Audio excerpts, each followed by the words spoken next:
Good morning student. आज हम market structure का सेकंड पार्ट करेंगे। मोनोपोली।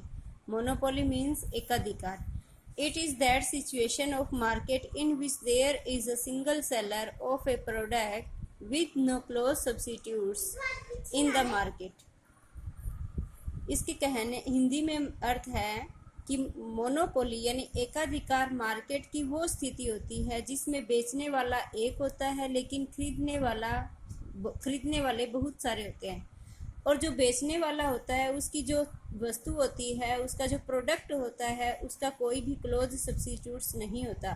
सब्स्टिट्यूट्स का मीनिंग है कि उसकी बनी हुई चीज़ है ना, वो एक ही जैसी होती, एक ही मिलेगी मार्केट में, उसके जैसी दूसरी कोई भी आपको वस्तु नहीं मिलेगी। It is explained with the help of a few example. यहाँ पर मैंने एग्जाम्पल लिखा नहीं, मैं ओरल आपको एग्जाम्पल से बता देती हूँ कि एग्जाम्पल में क्या कहना चाहता है। ये कहता है कि मोनोपोली होती है, एकाधिकार होता है ना, वो मार्केट की ऐसी सिचुएशन होती है जिसमें एक ही विक्रेता होता है, खरीदने वाले बहुत सारे होते हैं। जैसे फॉर एग्जाम्पल कि कोई है ना दरी बनाने वाला है ना, फैक्ट्री है, ठीक है, तो वो दरी बनाता है, लेकिन उसके जैसी दरी और मार्केट में कोई नहीं बना सकता। तो दरी है तो वो एक ही बनाता है, तो वो क्या है, सिंगल सेलर है, बेचने वाला और खरीदने वाले उस दरी को क्या है, बहुत सारे हैं। In other words, monopoly is a market situation in which there is only one producer of a commodity with no close substitutes.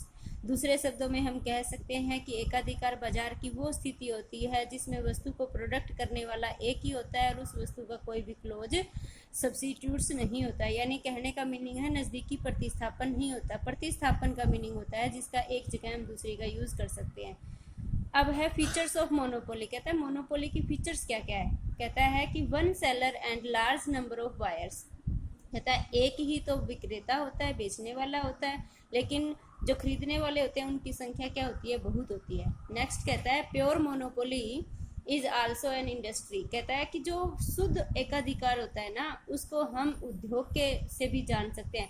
क्यों? क्योंकि एक ही होता है मार्केट में बेचने वाला। अगर मार्केट में बेचने वाला एक ही है तो वो आप अपने आप में एक फर्म भी है और अपने आप में वो एक उद्योग भी है।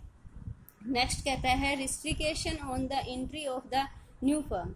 देखो हमने ना परफेक्ट कंपटीशन में पढ़ा था कि मार्केट के अंदर कोई भी फर्म आ सकती है, कोई भी फर्म छोड़ के जा सकती है, लेकिन मोनोपोली के अंदर क्या है कि कोई भी फर्म है ना, वो मार्केट के अंदर प्रवेश नहीं कर सकती। कब? जब मार्केट क्या हो, एकाधिकार।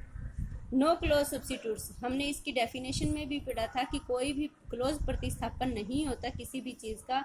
जो गुड्स होती है वो एक ही होती है, उसकी बनाई हुई, और उस गुड्स को वो बेचता है। Price control. कहता है कि अगर वो मोनोपोली है इंडस्ट्री, खुद में एक फर्म भी है और खुद में एक इंडस्ट्री भी है, तो उसका अपने प्राइस के ऊपर भी पूरा नियंत्रण होता है। कहने का मीनिंग है कि प्राइस वो अपनी मर्जी से हैंडल करता है, चाहे वो कितना ही प्राइस रखे। Different average and marginal revenue. हमने ना परफेक्ट कंपटीशन के अंदर पढ़ा था कि जो मोनोपोली परफेक्ट कंपटीशन में हमने पढ़ा था कि AR और MR है ना, वो एक्स के पैरेलल होते हैं, एक ही होते हैं। AR भी वही होता है और MR भी वही होता है, लेकिन मोनोपोली के अंदर AR अलग होता है और MR अलग होता है। MR हमेशा AR के नीचे होता है।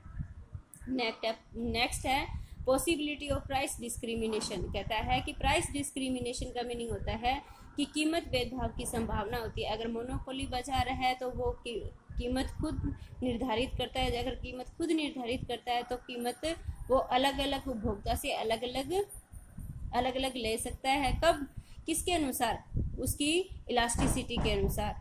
सो I hope you will be understand very well. So thank